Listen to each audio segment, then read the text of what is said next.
ScourgeBringer is a roguelike game made by the French indie developer Flying Oak Games. It's yet another rogue game, but man is it doing its own thing. I'm so into it right now that I'm watching every dev stream's video, and this is pretty much the only game I'm playing right now. I'm living and breathing ScourgeBringer. It's that good. So anyway, it's gonna be weird to start with the music, but I feel I need to. The soundtrack was composed and played by Joonas Turner, a Finnish musician. It's not good. It's outstanding. It's Doom 2016 level of good. It goes from ambient, but still engaging, not like elevator music, to metal music. Let's listen to some of it. Ambient first, and then a boss theme music.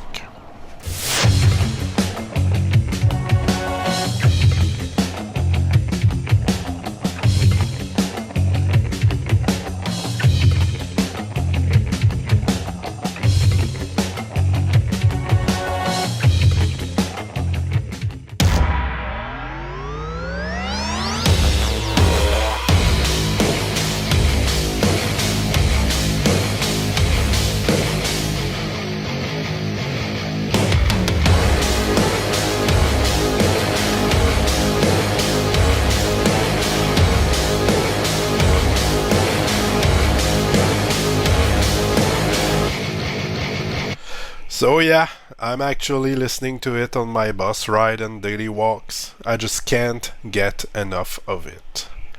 Now let's talk gameplay, because this is where it's at. I mean, as you can see, visuals are really nice, and the story, well, it's there.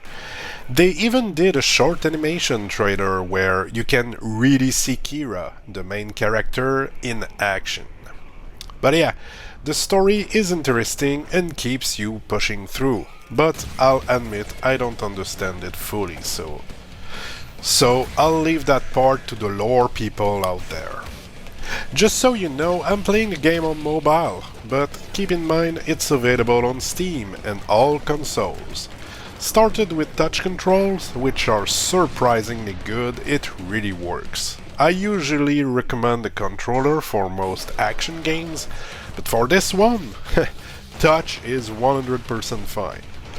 I still find myself playing with a controller more because that's how I like to play my games. Controllers tangent aside, this is a very fast, quick reaction time action roguelike. You have 5 worlds, aka stages, to go through, and they all have their own set of enemies and environmental hazards. When you die, well, you go back at the start. What I like about this one is the skill tree, where you can upgrade your character with the blood you collected from enemies. It didn't took long for me to max out the tree, and even then the game is still quite hard. This is a game where you need to learn patterns, and once you've learned them, you need to react quick enough when you see those patterns happening. Reacting quick enough is the hardest part. To help you with that, the game is giving you a plethora of accessibility options, going from more health drops, the ability to slow the game speed, to invulnerability. I actually used it quite a bit to learn the boss's patterns. You just look at them, dodging what they throw at you without attacking. That's how I got better. Well, I should say less bad.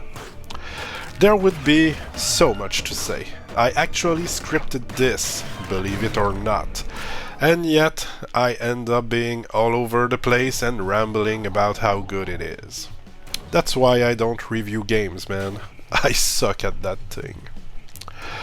But anyway, if I had some cons to it, after praising it for a while, it would be mostly that the drops you get in each of your runs are kinda meh.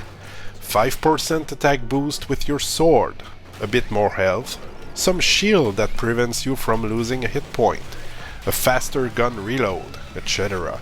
There's nothing that makes you super overpowered, which is fun in a roguelike.